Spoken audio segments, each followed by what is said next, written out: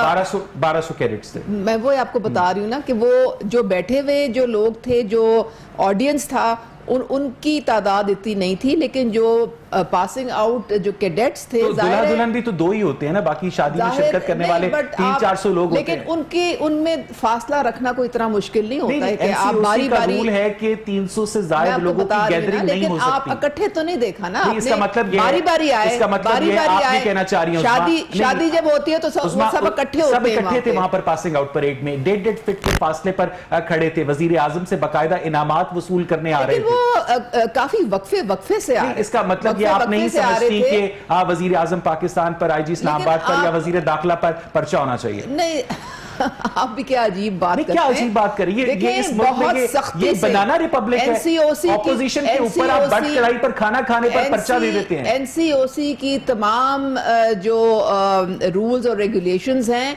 ہم سب اس کے پابند ہیں. یہ NCOC کا رول ہے کہ 300 سے زائد لوگوں کی گیدرنگ نہیں ہو سکتی عثما. یہ NCOC کا رول ہے کہ 300 سے زائد لوگوں کی گیدرنگ نہیں ہو سکتی. یہ دیکھیں, آپ مجھے دیکھیں نا, آڈینس کی گیدرنگ تھی, جو سٹوڈنٹس ہیں وہ تو باری باری آئے اور وقفے سے آئے, کچھ آئے کچھ چلے گئے, پھر کچھ آئے پھر کچھ چلے گئے. نہیں بالکل I don't buy this. شادی میں تو آپ کو پتہ ہے, شادی میں تو ایک ہی جگہ میں بیک وقت اکٹھے وہ اسٹیج کے ارد گرد سارے جو ہے وہ جمع ہوتے ہیں. میں نے شادیاں اٹینڈ کی ہیں اور میں نے دیکھا ہے کہ وہاں پہ زیادہ سوشل ڈسٹینسنگ کی ضرورت ہوتی ہے کیونکہ فیملی کے ممبرز ہوتے ہیں. یہاں پہ علیحدہ اسٹوڈنٹ تھے, وہ وقفے سے آئے, اپنا award لیا اور آگے چلے گئے. It applies on all the gatherings including not only marriages بلکہ جو colleges, schools کیوں ہم نے بند کیے ہوئے ہیں, حالانکہ وہاں پر SOPs ایگزامینیشنز کیوں بند ہیں. حالانکہ ایگزام میں تو بڑا ایزی ہوتا ہے کہ آپ اپنے ٹیبلز جو ہیں وہ 6 فٹ پر لگا دیں, آپ اپنے اسٹوڈنٹس ایک دن آدھے کا ٹیسٹ لے لیں, ایک دن دوسرے دن لے لیں. لیکن یہ ہے کہ اتنی اسٹرکٹنس ہے کہ سکولز, کالجز, یونیورسٹیز اس وقت بند ہیں, اور اس طرح کے تمام اجتماعات, ناٹ اونلی میرجز, یہ جو آپ کا NCOC کا رولز ہیں اور جو آپ کے بائی لاز اور جو آپ کے SOPs بنے ہیں ان کے مطابق یہ کوئی بھی گیدرنگ اس طرح کی نہیں ہو سکتی. اور یہی تو ڈبل سٹینڈرڈز ہیں جن کی وجہ سے جو ہے. تو پھر لوگ کیسے SOPs فالو کریں گے؟ جی بالکل, وہ تو یہ سوال کریں گے نا کہ ہمارے حکمران خود SOPs فالو نہیں کرتے, ہمارے لیے نتھیا گلی بند کر دیتے ہیں, اپنے لیے نتھیا گلی کھول لیتے ہیں. اینڈ آل دا فنکشنز دیکھیں نا, اس دن باکسنگ کا ہوا ہے مقابلہ, آپ کو معلوم ہے, گورنر ہاؤس میں عامر خان کا باکسنگ کا میچ تھا, اور آپ اس کو دیکھتے, اور باکسنگ کا میچ اور سارا جو ہے وہاں پر ہر طرح کی گیدرنگ تھی. چلیں coming next on the agenda, doctor صاحب مجھے یہ بتائیے گا کہ جو اپوزیشن کے استعفے تھے, بڑی ہلجل تھی اس معاملے کے اوپر. پیپلز پارٹی نے تو ضمنی الیکشن کے لیے امیدواروں سے درخواستیں بھی طلب کر لی تھی, لیکن اب یہ اطلاعات آ رہی ہیں کہ آصف علی زرداری صاحب اور نواز شریف صاحب نے استعفوں سے منع کر دیا ہے. تو یہ PDM کا جو بیانیہ ہے وہ کیا اندر سے اب سپلٹ ہو گیا ہے ڈاکٹر صاحب؟ دیکھیں آپ لوگ جو ہے نا وہ یکدم آپ اس کی جو ایکسٹریم پہ پہنچ جاتے ہیں. استعفے از دا فائنل آپ کی جو ہے تحریک کا الٹیمیٹ ہے, اور جو ہے پارٹی کے ممبران نے سارے بخوشی پر رضا اپنا جو ہے سب نے استعفے پارٹی کو جمع کروا دیے ہیں, اور یہ اصولی طور پہ فیصلہ کیا گیا ہے کہ ناؤ اٹس ٹو مچ. اور آپ نے خود ہی دیکھا ہے پرسوں پرائم منسٹر صاحب کو اپنی کیبنٹ میں جتنی ڈس اپوائنٹمنٹس اور جس طرح کے انہوں نے قوم کو ڈی مورلائز کیا ہے اس ٹیم کے ساتھ جو انہوں نے سلیکٹ کی تھی, اور اس کے اوپر پھر یہ جو یا تو امیچور لوگ ہیں جو انڈر ٹریننگ ٹیم ہے, دوسرے وہ کھلاڑی ہیں جو اوور ایج ہو چکے ہیں. تو آپ ایک کیسے یہ ملک کو چلائیں گے؟ اور پرائم منسٹر صاحب نے, میں تو وہ اور سن پرائم کے, منسٹر صاحب نے یہ بھی اسٹیٹمنٹ دیا جو ڈاکٹر وہ صاحب کہ statement صرف قیمتیں کنٹرول کرنا وفاق کی ذمہ داری نہیں ہے. جی, اور پھر یہ دیکھیں پھر مقرر کرنا یہ بھی نہیں کہا کہ ہماری تیاری مقرر نہیں کر تھی. سکتے ہیں, ایک یہ سال ہمیں سمجھنے میں لگ گیا. جی, ایک سال نہیں, ابھی تک وہ کہہ رہے ہیں ہم سمجھ رہے ہیں, اور اس نے دیکھا نہیں ہیڈ ماسٹر کی طرح کاپی لے کے بیٹھے ہوئے تھے اور وہ ہدف بتا رہے تھے جو 2.5 سال میں پورے نہیں ہوئے کہ اگلے 3 مہینے میں پورے کر کے مجھے رپورٹ کریں. واٹ یعنی جو ہے یہ کیا ہو رہا ہے, اس طرح ملک نہیں چلتے. آپ نے لوگوں کو اتنا پسماندہ کر دیا ہے, اپوزیشن استعفوں کا آپشن اپنے پاس رکھ رہی ہے. ایبسولوٹلی سب نے دے دیے ہیں, and they are all یعنی. رؤوف طاہر صاحب میرے ساتھ ٹیلی فون لائن پر موجود ہیں, سینئر صحافی اور تجزیہ کار ہیں. رؤوف صاحب آپ کو میری آواز آ رہی ہے؟ رؤوف صاحب, ہم نے پروگرام کے شروع میں ایک سوال اٹھایا تھا کہ بٹ کڑائی کے اوپر کھانا کھانے پر مریم نواز نے جہاں پر کھانا کھایا تھا اس کے دکاندار کے اوپر پرچہ ہو گیا. کورونا ایس او پیز کی خلاف ورزی پر اپوزیشن کے متعدد رہنماؤں پر پرچے ہوئے.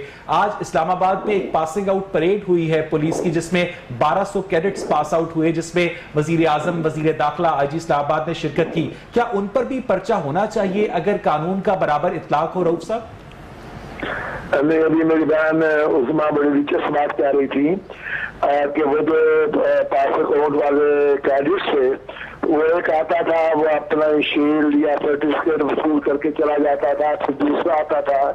تو یعنی یہ لگتا ہے کہ جیسے آسمان سے ایک کیڈٹ اترتا تھا, وہ وصول کرتا تھا, اس کے بعد وہ آسمان پہ چلا جاتا تھا, اس کے بعد دوسرا اتر آتا تھا.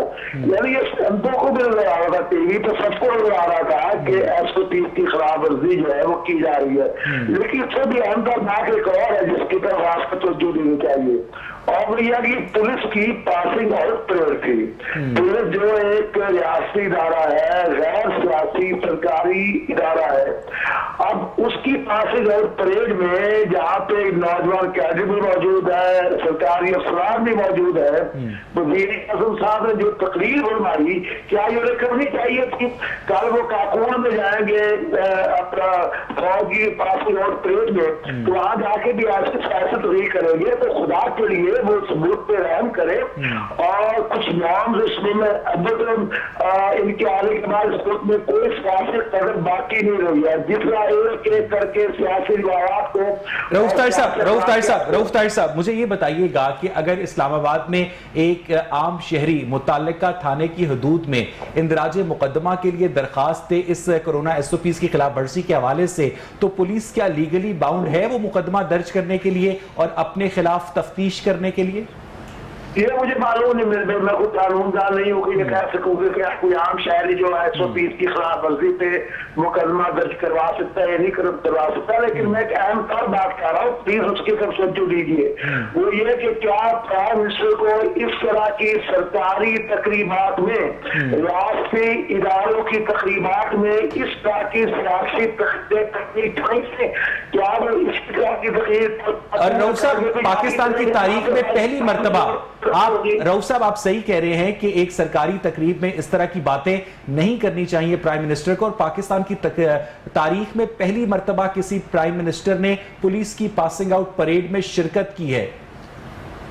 نہیں, اچھا کیا انہیں اس میں شرکت کیا, انہوں نے بہت اچھا کیا, وہ ملک کے چیف ایگزیکٹو ہیں, آئینی لحاظ میں انہیں حق حاصل ہے, انہیں جانا چاہیے جس تقریبات کا وقار بڑھے اور اس کے شرکا کی حوصلہ افزائی.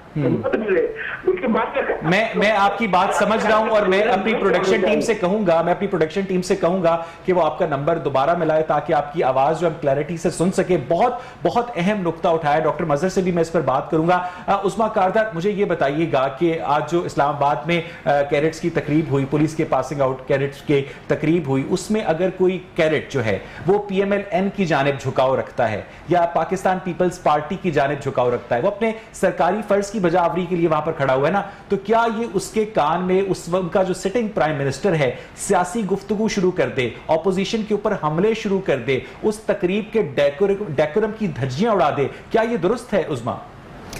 دیکھیں, آپ تنقید برائے تنقید کرنے پہ اگر آپ مضر ہیں کہ آج کا پروگرام میں آپ نے صرف پرائم منسٹر کی ذات پہ آپ نے تنقید ہی کرنی ہے, تو پھر اس کا تو کوئی علاج نہیں ہے. کے لیے تو آپ کے وہ چیف ایگزیکٹو ہیں اور ایک وہ گڈ ول جیسچر کے لیے وہاں پہ گئے ہیں, ہر قانون سے ماورا ہے. نہیں, اس میں کیا بات ہے, انہوں نے ایک سرکاری تقریب کے ڈیکورم میں اپوزیشن کے اوپر تنقید کرنے کا کیا وہ ایک سیاسی جلسے میں کھڑے تھے؟ وہ ایک سیاسی جلسے میں کھڑے تھے کو بغیر کسی تفریق کے انہوں نے اپنی گریجویشن سیریمنی وہ کیڈٹ وزیر اعظم کے ذاتی سیاسی خیالات کیوں سنیں؟ وزیر اعظم کے ذاتی سیاسی خیالات کیوں سنیں؟ کھانا کیا چاہیے، پہننا کیا چاہیے؟ کوئی سیاسی بلکہ وہ تو ایک خود اپوزیشن کے اوپر ایک سرکاری پلیٹ فارم پہ کھڑے ہو کے تنقید کرنا، سرکاری پلیٹ فارم کو استعمال کرنا، عثمان خود احتسابی کا ان کا ٹون تھا، بلکہ وہ اپنی ہی گورنمنٹ کے اوپر کامنٹ کر رہے تھے، وہ اپوزیشن کے اوپر زیادہ نہیں کچھ بھی انہوں نے کیا تھا۔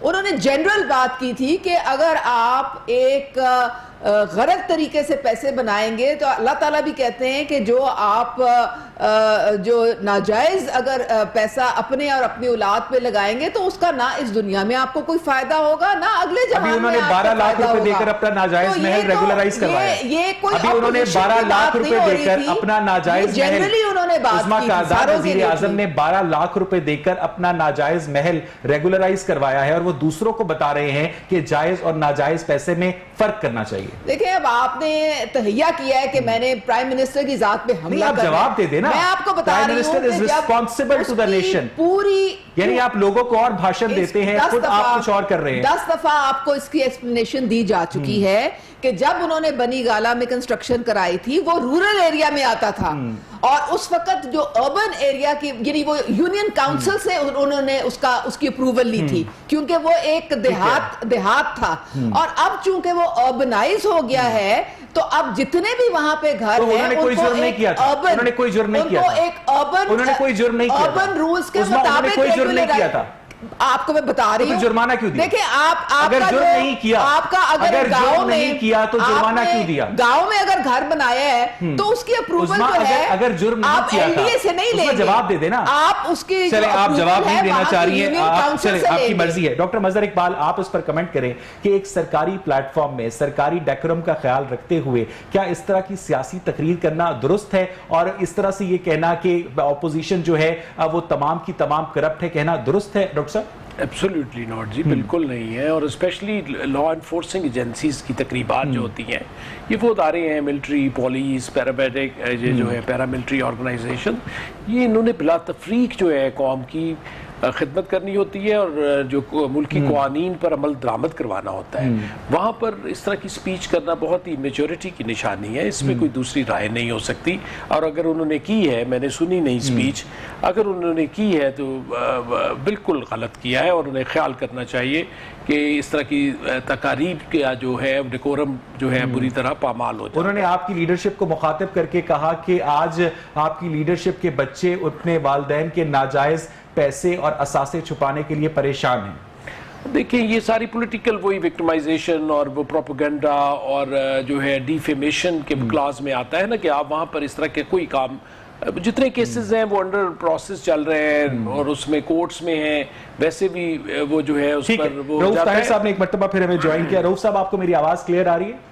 جی میں سن رہا ہوں۔ رؤوف صاحب بار بار عظمیٰ کاردار یہ کہہ رہی ہیں، ہم ان سے جو بھی سوال کرتے ہیں کہ ہمارے پروگرام کا مقصد وزیر اعظم کی ذات کو تنقید کا نشانہ بنانا ہے، حالانکہ وزیر اعظم پاکستان خود الیکٹ ہونے سے پہلے کہا کرتے تھے کہ خلیفہ سے پوچھا جا سکتا ہے کہ قمیض کے لیے ایکسٹرا کپڑا کہاں سے آیا ہے۔ آج جب ہم یہ پوچھتے ہیں کہ آپ کا جو ناجائز محل تھا جس کو آپ نے 12 لاکھ روپے جرمانہ دے کر ریگولرائز کروایا، تو وہ یہ کہتے ہیں کہ نہیں وہ پہلے دیہی علاقے میں تھا، جب شہری علاقے میں آیا تو ہم نے اس کو ریگولرائز کروایا۔ اگر عمران خان نے کوئی جرم نہیں کیا، اگر عمران خان نے کوئی جرم نہیں کیا تو انہوں نے جرمانہ کس بات کا دیا؟ اور آپ سمجھتے رؤوف طاہر صاحب کہ وزیر اعظم جو ہیں اس وقت پی ڈی ایم کی جو پالیٹکس ہے اس کو سیریسلی ٹیکل کر پا رہے ہیں رؤوف صاحب؟ نہیں دیکھیں بات اصل میں یہ ہے کہ اگر آپ ان کی ان تقاریر کی بات کریں گے نا، ان انٹرویوز کی، ان بیانات کی جو اقتدار میں آنے سے پہلے دیا کرتے تھے، اور آج ان کا رویہ جو ہے وہ تو کہا کرتے تھے کہ جناب علی کی حضرت فاروق نے فرمایا تھا کہ اگر فرات کے کنارے یا دمشق میں کوئی کتا بھوک سے مر گیا تو عمر کا حساب کیا جائے گا۔ آج جب وہ کہتے ہیں کہ لوگ خودکشی کر لیں تو ہم کیا کریں؟